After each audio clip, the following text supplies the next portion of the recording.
Welcome to the Opportunity Zones podcast. I'm Jimmy Atkinson. Joining me on the podcast today are Brian England and Tess Young of Monte Dei Globe, a rural opportunity zone development project in Globe, Arizona that will be a luxury, sustainable retirement mountaintop village where a portion of the profits are tithed to build co-located free housing for retired religious clergy and fund other charitable efforts of Monte Dei, a 501c3 nonprofit. Brian, Tess, great to see both of you here. Great to meet you again. Welcome to the podcast. How are you?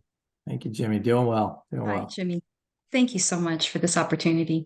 Yeah, it's great to have you here. It's great to have two other Catholics here as well. This isn't meant to be the Catholic show, but it kind of is because we're three Catholics, and the project you're working on is very Catholic and not restricted just to Catholics, of course, but we'll talk a little bit more about that. I just had to give a little plug for Roman Catholicism there at the top of the show. Of course, all are welcome. Again, it's great to see both of you. We met at the Opportunity Zone Expo in Phoenix last year. Love those in-person events, and we've got a couple more coming up here toward the end of the year, later this fall with the Novogradac Conference coming up in Washington, D.C. on November 1st, and my event, OZ Pitch Day, coming up on November 9th.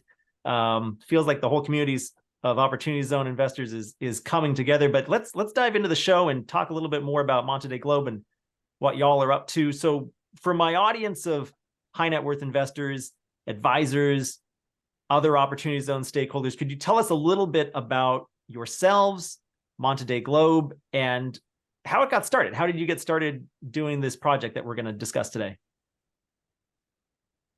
Go ahead, Tess, start us out. Well, thank you, Jimmy. I really appreciate this opportunity. This concept of Opportunity Zone actually dovetails with the vision that we're trying to do. Monte Dei Globe is an Opportunity Zone fund that's domiciled in Globe, Arizona, and we're looking to develop affordable housing as the first application of being able to harness what in essence would be patient capital to revitalize the city of Globe, but also build a legacy. How we got started really was in doing some charity work when I was in the Philippines, and that was when Typhoon Yolanda had hit, and there was so much devastation. A lot of people had perished, and there was a lot of families that had been displaced. And getting involved in the charity work, we started working with some religious nuns. And when we gave them capital to start rebuilding schools and families, we were very shocked because at the end of the project, they would return the money that hadn't been spent. So we were very and started kind of learning more about these nuns, and we found out that as religious, they take a vow of poverty. And when they retire and they get older, a lot of times they really have no other support from their orders. So they just got placed wherever. So with the marketing background that I had, I looked into this and I found that there was really an underserved market. So given the opportunity to come back to the United States and finding out about opportunity zones through the podcast, actually, that I listened to you and Ashley Tyson, I looked into it. And through my church connection with Brian at St. Anne's in Gilbert, I found out that Globe was indeed inside an opportunity zone. We started looking at it, and the mayor and the economic development team were just so ecstatic of having this type of development, because a lot of times, as you know, rural development usually gets kind of bypassed by a lot of investors that are looking for a higher return. And so with Opportunity Zone, we could harness the patient capital and revitalize this community, but more importantly, build a legacy, which is what we're trying to do. So we're excited to share more about this, and I'll have Brian tell more about his background. My background, Brian, please do. Yeah, my background is mainly in real estate management, running companies, that sort of thing. I've spent in one way or another last 20 to 30 years in some form of real estate management, that sort of thing. Met Tess at our church, and she has these great visions of different projects that she wants to do for, to benefit the clergy, which, I'm all for, going through Catholic school my whole life, and being what I would consider devout. I guess I'm still working, but No, it just really intrigued me. And, a lot of the things she was mentioning about where she planned on doing the project before in the Philippines, it was striking to me as like, well, Globe seems kind of like that, about an hour away from the East Valley of Phoenix Metro, hour and a half away from Sky Harbor. So very scenic drive, quick and easy. So not too far away from the big city, but far enough to where you don't have big city life. And so we started working with the city of Globe, and they're very open to everything we're doing. And there's a lot of pent up demand, as there is anywhere, for housing and affordable housing nonetheless. So it's an exciting project. So our first phase will be renovating historic buildings in downtown Globe. We own one currently, have our eyes on a couple more, where the bottom floor would most likely be retail, commercial space, and then upstairs will be some housing, depending on what the buildings will allow. Phase 2 is like master plan community type thing on 58 acres of land that'll have single family housing, multifamily housing, a hotel, an event center, you name it, we're going to put it on there. We're going to try to go high density without crowding the space. So that's what we're working on, kind of first and foremost, with the city of Globe, getting ready for planning and zoning. Architects are drawing up the site plan, that sort of thing. That's where we're at on that. And then ultimately phase 3 would be the mountaintop village that was in the introduction, that would provide free housing for the clergy. Alongside that, to fund that free housing for the clergy, will be senior housing that'll be for profit, a luxury type condominium development. So it's a great mix. It sounds like an eclectic collection of projects within the same development.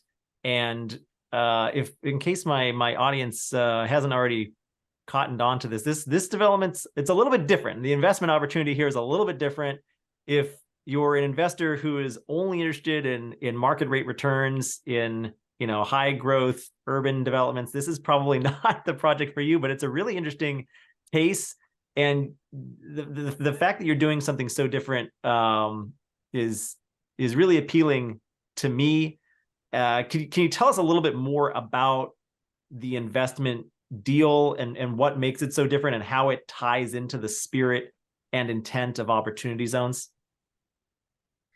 Good question. So obviously the project the fundamentals have to make sense. The numbers have to pencil out. And that's the reason why Project Marigold, which is what Brian had mentioned, where we're building affordable housing, multifamily, single family residential townhouse. That approach allows our investor to really take a look at being able to get the return on a ground up development. It's going to be backed by real estate that's got very strong support from the city and pent up demand, as Brian had mentioned. But phase 1, which should be the downtown development, because it's not ground up, that's actually where investors can get their higher return, a faster return on their investment. Because once we renovate it and have it leased out, we cash flow it quickly. So the second phase would be the ground up development. And that's where we're looking to raise the funds to be able to do the type of pre-development and development work that we're looking at. This project, we're estimating anywhere between 60 to 80 million. And then from there, the third development of phase 3, which would be a mountaintop village. For right now, it's a prototype for the religious, but like this development, we plan to take this model and look at other opportunity zone areas and open it up to not just Catholic, but also other denominations, because the need for retirement housing is incredible. And there is an unmet need. And we feel that this niche allows us to really appeal to the type of investor that's looking not just for a return on solid real estate investment, but also looking to build a legacy that will actually not just revitalize the community, but also help them build generational wealth and making a lasting contribution. So being part of something greater is what we're looking at.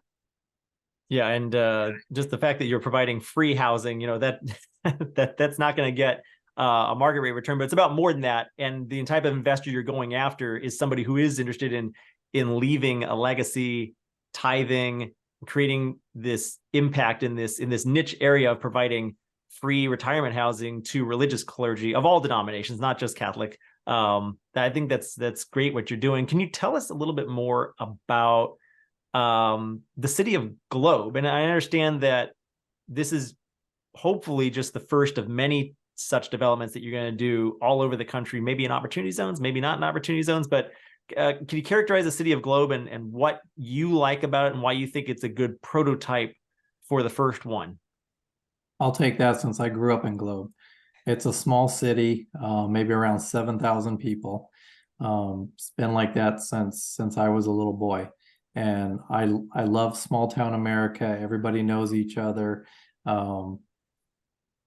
You can find help on any corner. I mean, the bad part about that is everybody knows your business too. So can't really get away with a lot. But can't hide in Globe, Arizona, it sounds like. no, you can't. You can't. Everybody knows what you're doing. But I think that's a good thing too. You know, a lot of people to hold you accountable, and we all should be accountable for our actions. And they're not always great, but you know what? We learn from them. Globe's a small city, and like Tess had mentioned, you know, not a lot of developments going there. Like there hasn't been new houses built there except maybe one or two one-offs or whatever in the 80s. So all the homes there are older, dilapidated. So you have renovations, but nothing new. So Globe's also a city that doesn't necessarily have industry, but there are some industries that need a lot of employees and need people to live there. The hospital being one of them. They employ like 400 people, and you know, they require their staff, doctors, nurses, high-paying jobs to live in Globe. Well, there's no housing for that. And these are people that can afford houses and nice houses and that would love to live in Globe because it's a nice, you know, mountainous little town, cleaner air because it's away from the big city. You can actually see the stars at night, you know, all that sort of thing. You know, lakes nearby, so that there's stuff to do without having all the big city frills. Another big industry there is mining. Copper mining is what's most prevalent in Globe. Those employees too. I mean, even a laborer, I think, at the mine starts at like 50 grand plus. So, you know, they're executives and people that would like to live in Globe, but there's no housing for them, need housing. The Forest Service, another one, you know, they're somewhat seasonal, but when these seasons happen, there's nowhere for them to stay in Globe. And Globe is a county seat for Gila County, you know, surrounding areas. So Globe really is a hot spot for future development. And being in real estate in the East Valley, Phoenix metro area, I've heard the talk over the past 3 to 5 years, you know, everybody is saying, but nobody's doing anything about it, that Globe is the next spot to really grow and blow up. At the same time, being from Globe, I'd like to try to keep Globe small, not have 100,000 people there. But I don't know, there's room for growth there to, you know, higher than it is now, and there's demand for it as well. So and you want it to grow without getting too big, right? So yeah. just I'm looking at the map of Arizona right now. Yeah, it is a little ways east of Phoenix. Can you describe kind of where it sits in relation to Phoenix? How far away from Phoenix is it exactly? And do you have a lot of commuters to and from Phoenix? Yes. So in Globe, there's a lot of history. So people go there to see. Plus, it's mountainous. There's lakes and stuff, so they go just for the outdoors type of thing. Ashley Tyson wants to visit Globe because he's a hunter, and there's good hunting there. But we'll work on that later. It's probably about 75 miles from the Phoenix metro area, depending on what part. Phoenix metro is pretty huge. Downtown Phoenix is probably about 100 miles away from Globe. But then you have the East Valley, you have Mesa, Chandler, Gilbert, Gold Canyon, you know, that kind of all grows together as part of Phoenix, although they're their own little cities. So proximity is pretty good. Arizona Highways, which is a local magazine that highlights beautiful areas throughout Arizona and what's beautiful about Arizona, has rated the drive from Mesa to Globe as like the most scenic drive in Arizona. And I'm so used to it, I take it for granted. But when I take people to Globe from Mesa, they're like, wow, this is pretty cool. So I mean, I think it has that going for it, because anybody, I mean, somebody coming from a bigger city like Los Angeles or New York, like they don't live downtown. They don't work downtown. So they're usually driving an hour and a half, 2 hours to get to work and then back home from work too. So Yep. this type of commute isn't terrible. But if somebody could have a second home or even their primary residence because they fall in love living with Globe, it would be a more ideal situation. And then if they need the big city, they need to go to a ball game or whatever, they're only an hour away. Yeah, we got the D-backs and the NLCS this week, the week we're recording this episode. Yeah, I lost last night though. Yeah, they did. They did. Yeah, we're recording this in mid-October, so forgive us if by the time you listen to this, maybe something's changed. But as of right now, the D-backs are still alive in the NLCS. They're down 0-1 to the Phillies. But enough about baseball. So you characterize a little bit about the shortage of high quality housing in Globe? I want to turn to the retired religious clergy community and the need for housing for them. They've taken vows of poverty in many cases. Can you characterize or quantify that shortage? I'll take that question. So I did some research, and there was a study by the Catholic bishops, and they had commissioned Mercer to do a study. And what they found is that the big problem is that there aren't that many vocations going into the religious. Imagine that. So as a result, they don't have the replacement that people in the secular world have. And so what happens is that a lot of the priests have a fund that the bishops sponsor, but some of the religious, they don't have that. And so what you're finding is that a lot of the religious, especially in the Northeast corridor, they're dwindling in numbers. It's almost like for every one new novitiate, there's like 4 or 5 retired clergy that they have to support. And those numbers are not sustainable. And in that study, they show a graph where you have more retirees being supported by fewer numbers of novices going in. So with those numbers, it's not very good. And so, Mahatma Gandhi once said that you have to be the ripple that starts the ripple in the pond. And so I think we have to be the one to start that stone that's thrown into the pond. And I think that with the opportunity zone, we get this big stone now because we can attract a lot of investors who definitely are looking for a return on investment, but looking for building a legacy.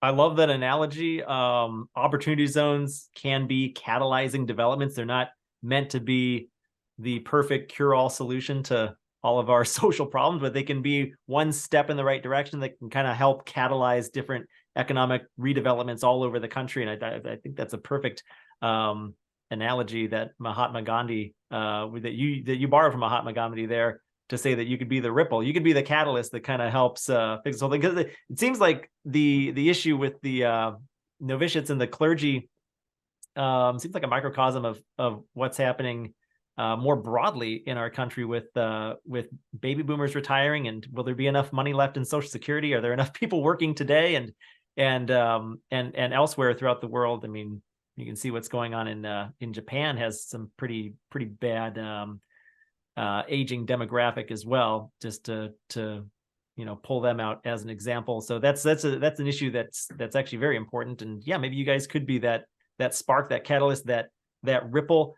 We're kind of running down on time here for today. Wanted to just get your thoughts on maybe just some broader ideas of how you view opportunity zones, how it can help cure the demand for affordable housing in this country, and any other broader trends regarding opportunity zones that you're keeping an eye on, or that you'd like investors to keep an eye on. Brian, maybe we can start with you. I'll defer to Tess. Tess. Okay, let's go to Tess opportunity then. zones guru. Let's put Tess on the spot. One of the important issues that we are very interested in is looking at tax credits. Tax credits are a great incentive, both from the federal and state side. But the problem is that it's quite complex to put these deals together, and it takes a long time sometimes. So that's where opportunity zones come in. But the beauty of opportunity zones is that you can layer and stack all these different tax credits. So one of the things we're looking to harness also is being able to harness renewable energy tax credits for a particular development, whether it's for downtown historic renovation. We put either solar panels. In Project Marigold, we put EV charging stations, build storage batteries, rooftop solar panels. And then in our Mountaintop Sustainable Village, we'd love to be able to borrow technology from the past, whether it's passive solar heating. We're looking at harvesting rainwater, looking at different ways that we can be sustainable and still keep profitability at the heart of it, because we want that balance to be achieved. So for us, we're looking at opportunity zones as a stepping stone to be able to maybe layer and aggregate so that this development really achieves that balance of making a return for people who are looking at it, creating a legacy, but also at the same time embracing what we need to do to protect our environment. So that's our vision anyway. I love the vision. Again, it is very unique. There are definitely challenges with opportunity zones in general, especially I would imagine there's challenges with rural opportunity zones, but the fact that you're stacking on some of those renewable energy tax credits and some of those other tax credits from the what was it called? The Inflation Reduction Act of 2022. I think that's great. Brian, how about you? Any last words or thoughts on opportunity zones or trends that you're keeping an eye on? Well, I mean, I've been in real estate, so I keeping track of the real estate trends, and so the projects that we're working on, you know, they cannot not be profitable for everybody involved. Investors, the like. I mean, we're looking for a different type of investor, not one that's just out for the return, but also wants to kind of give back while getting a really good return.